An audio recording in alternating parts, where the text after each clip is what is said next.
Hey everybody, welcome to convos.dev. I'm Jess.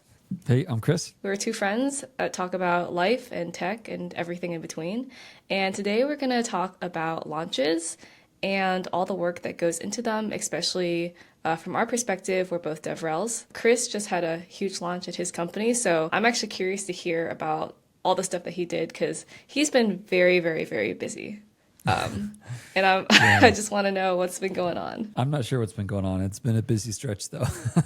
When you're part of a team, there's so much that goes into it that I just, have my little angle of the things I worked on, but it's really a full team effort. But yeah, definitely there's a lot to be learned. I think a lot of lessons that I want to take going forward. And so it might be as much as anything a therapy session for me today of like, okay, here's the things I should have done differently and that kind of thing. But yeah, I know you've done a ton of launches. You all have done a ton of huge video content work at Warp in the last year too. So I know even though it maybe not be a full launch week, you do a bunch of like really, big launches. And I love like the go-to-market team at Warp. I feel like every single launch is always a hit across all platforms. And so that's the outsider view. So I'm curious, on your thoughts as well. Yeah. Why don't we start with you telling us about your most recent launch week, all the stuff, because I know you've been busy. So, like, what did you pour all your hours into? Yeah, so for anyone who doesn't meticulously follow Resend online, we had this launch week, the first full week in November, where we launched 6 features over 6 days. And the first time we had tried this idea of adding video was back in February at our last big launch week. But from kind of the marketing DevRel perspective, there were several things that I was either responsible for or touched. So every day we would have a blog post. Every day we would have social content that we post. Every day we'd have a video. So I was involved pretty heavily in all of those, although again, it was kind of a full team effort. But behind the scenes, there's also documentation and things like that we're just making sure, like, is this ready? And we went from like 30 endpoints to 67 endpoints. So we more than doubled our endpoints in a week. 67? Yeah, 7? I know, right? Do you Seriously, know that? I missed that opportunity. I am old, but I do know that. Okay, Yeah. good. Because you have kids. 6, 7. Six, Good. 7. Uh, Okay, keep going. but yeah, so that's what we just did. And we actually flew out to San Francisco and had multiple people from the team present these 6 features too. That's awesome. And had that all recorded. And then I was part of the editing team for that. They actually sent us the raw footage. And then I did a bunch of stuff to kind of make it all work together. So yeah, so that's kind of that's the scope of what we did and what I was over. And happy to chat through lessons learned and things I would do differently and things that went well, stuff like that. Oh my gosh, yeah, that's a lot. Maybe I want to know more about the flying out to San Francisco and filming and you being part of the editing team. Tell us about that.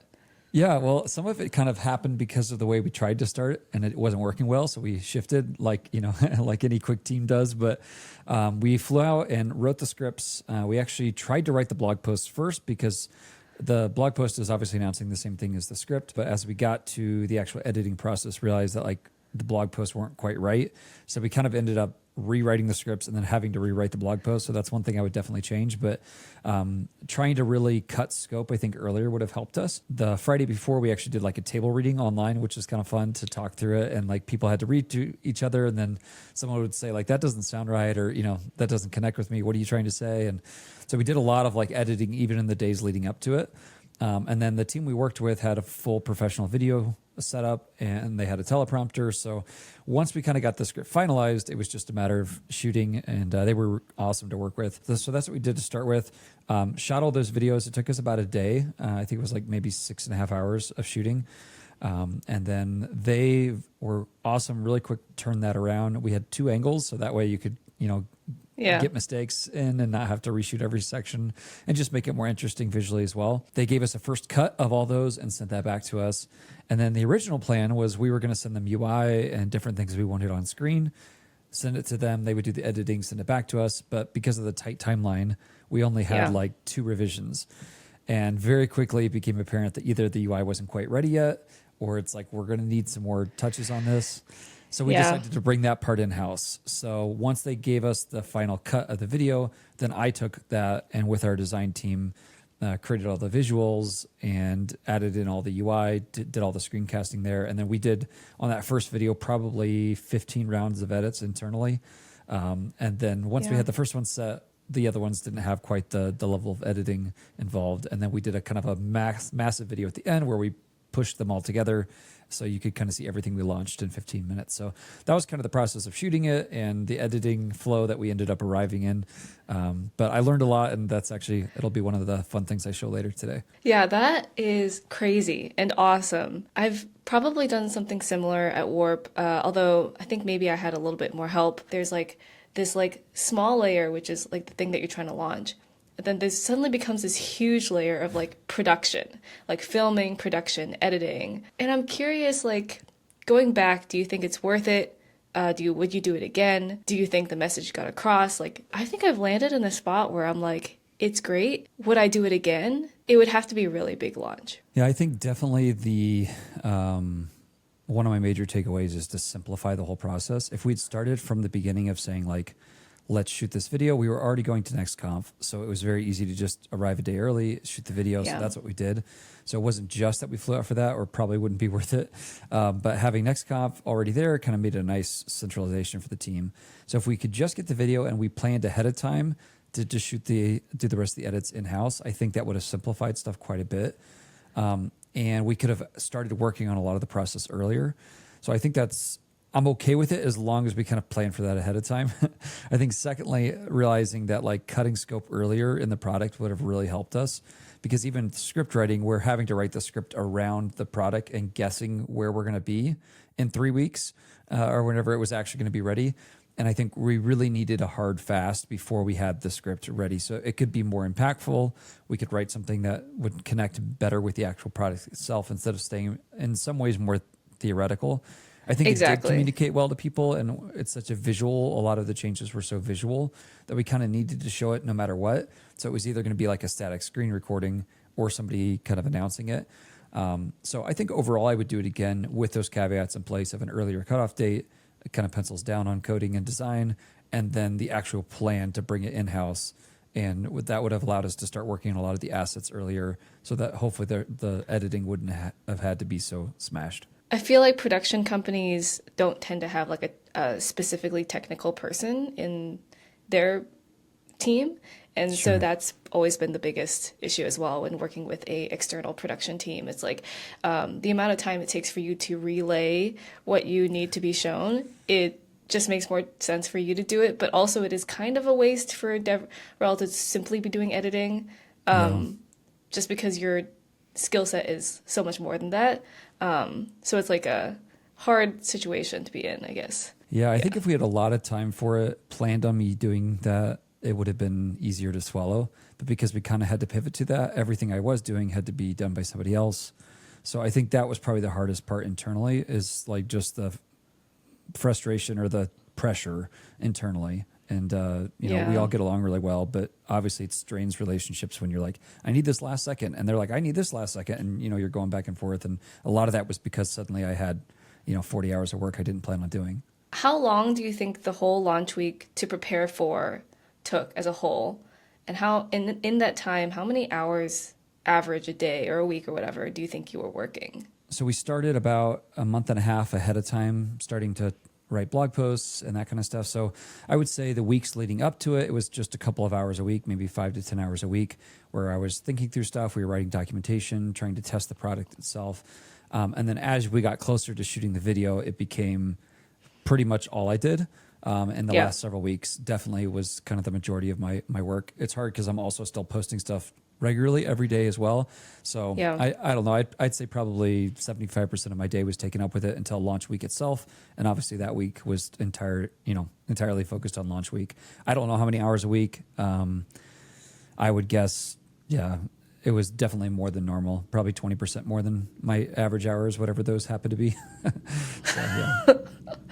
Yeah, that's crazy. Yeah, it's a full team effort for sure. I think there's kind of a forcing function from design and marketing and engineering. Like there's a lot of internal energy that goes towards it. So I think there's like the external factors. If it was just for people outside the company, I'm not sure it would be quite as much worth it. But there is like a real camaraderie we get when we're all like, okay, let's push for this. And so I think there's a real internal benefit that's often overlooked. So that even if it didn't do well numbers wise, which it did, then I would be like, I think there's still something here that's good for the team. I'm glad to hear that. And I'm glad to hear it did well numbers wise. I think it makes everything a lot more worth it. One of the things that we ran into, and I'd be curious in your thoughts about this, is like, do you primarily pitch to new users or do you primarily pitch to existing users? And I think we tried to kind of do both. Tried to not assume a whole lot, but we're fairly quick on the on-ramp for new users. So I'm curious what you think about that. If you were to consult with Resend or somebody else and say like, here's what I would do, what would you say? When we did launches at Warp, so I think Warp probably has a slightly bigger marketing team, so we're probably able to do more.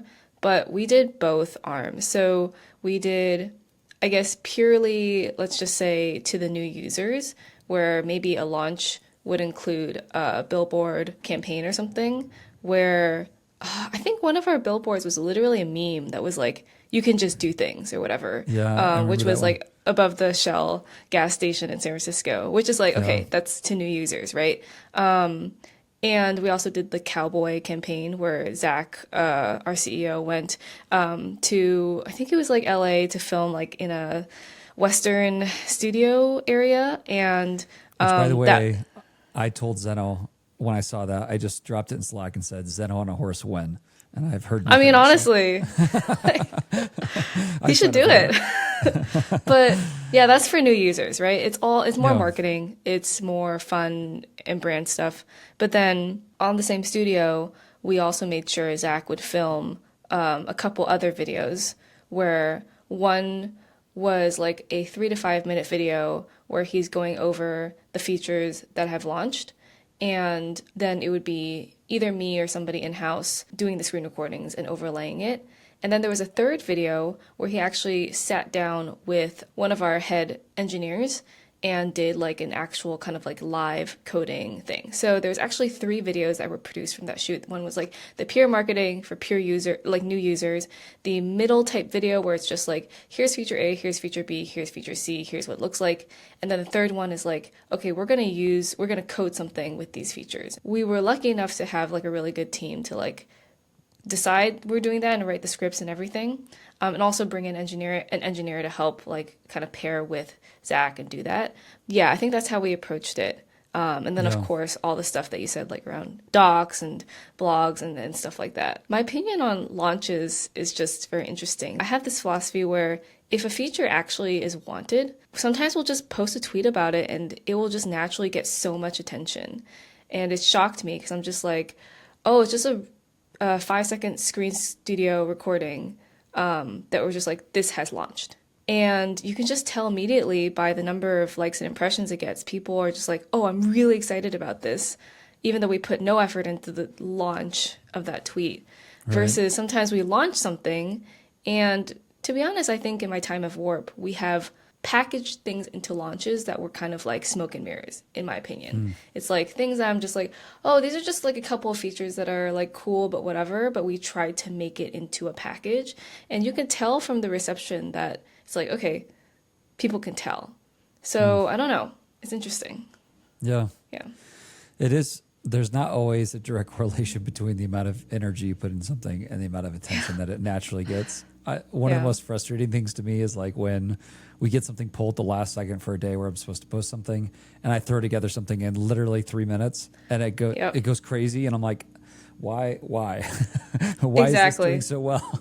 And sometimes like we had on one of the days I kind of previewed the next day with something like, what is Recent launching tomorrow, like wrong takes only or something like that, and like that did way better than the day's post. It's just That's what like I'm saying. Yeah. it's sometimes people Yeah. just want to be funny on the internet, and it's okay. So just ride with it. But yeah, And the there thing can be is, like not a direct correlation. yeah, and the thing is, if you're an individual person running your own channel, I feel like people maybe feel more empowered to do that because they can just be funny on their own. But I feel like when you're working in a company, everything goes through you. You have to run something funny by your coworker. It's almost like explaining a joke. It's like it just becomes more scary when your CEO is like, "What the fuck is this?"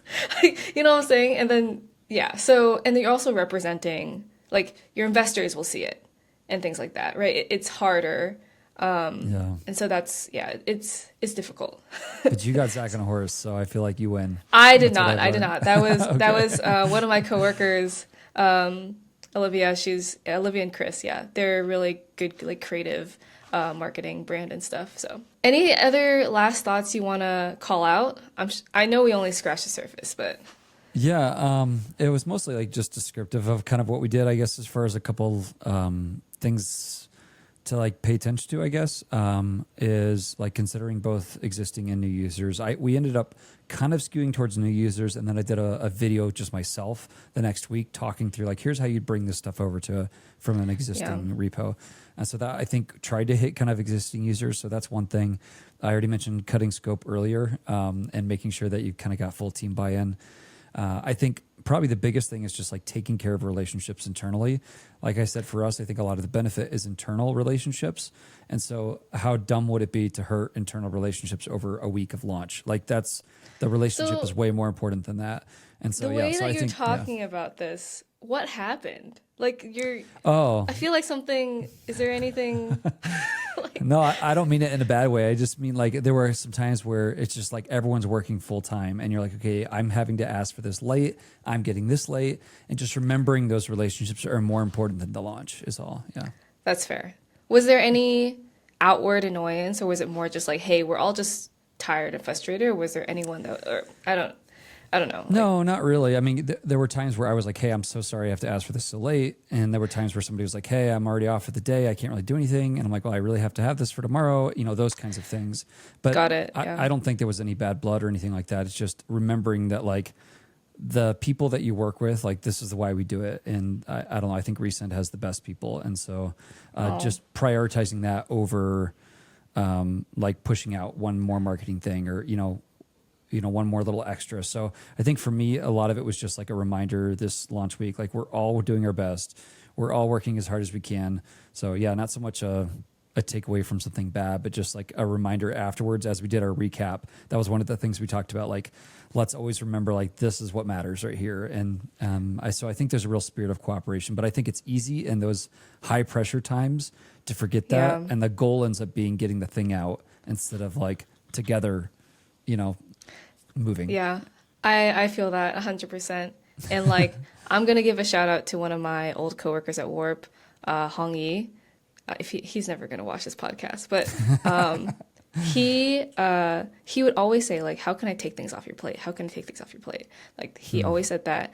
And I think there are definitely some companies where like culture setters and people who are there's always going to be people at company that are working more hours than other people, right? They're the exceptional people, and oh my God, thank God for those people because they really make everything better. And you just got to give those people kudos when you can because they're doing so much behind the scenes. I think you're probably one of them. So yeah.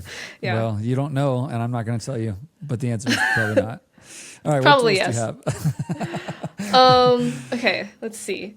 My first tool is So I had this pain point where I work on my laptop and then I have like an external monitor that I connect to, and I often switch. Like sometimes I go to my couch and I disconnect from my external monitor. And one of the things I hated was window management. And whenever I disconnect, it gets really messy, and I have to reset everything up for just my laptop, and then when I reconnect, I have to reset everything up for my external monitor and my laptop. And so I tried using Rectangle Pro. It's working pretty well. Like essentially, you just have it record what your setup is when it's connected, and then have it record what your setup is when it's not. And then you can set a trigger that will trigger it when it's connected versus not. And it's doing pretty well. It's saving me some time. There are some like bugs, I think, but I think it really saves me a lot of time from setting up my windows each time. I don't know if you have the same pain point or not. Yeah, no, I definitely do. And I've used Rectangle. I've used Moom, Moom. I've heard of Moom. I've used a couple others. Yeah. What did you find the most successful? Because if there's anything better than Rectangle, I'd be down to try it out too. Yeah, so I actually switched everything over to Raycast. Not to be a Raycast hype man, but they actually have setups in there. And so you can set them up and then invoke them by keyboard shortcut or obviously within the Raycast window. You can actually set specific things on specific windows. I don't remember if it works for multi-monitor. I think it does. It doesn't automatically run, but you can have commands that are like, do this window setup. And so you hit that and it opens everything and puts everything in place. So it's not okay, like... I'll give that a try.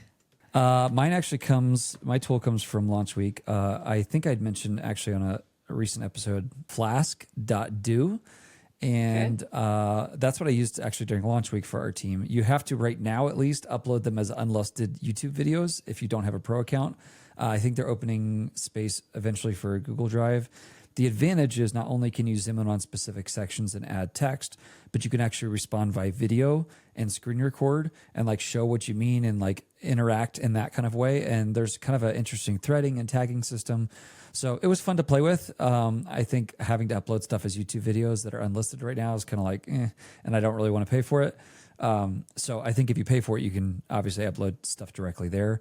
But I liked the interaction mechanism a lot more. So I'm interested to play around more with Flask.do because it gives more like visual feedback as people review videos and stuff. Interesting. And this is better than the annotation feature in Frame, right? Because I use that a lot. Yeah, it's Okay. annotation and basically screen recording and video. It's like a Loom built into it. That's pretty So cool. yeah, it ends up being a nice interactive experience. I like that. Okay, what personal thing do you have to show off to us today?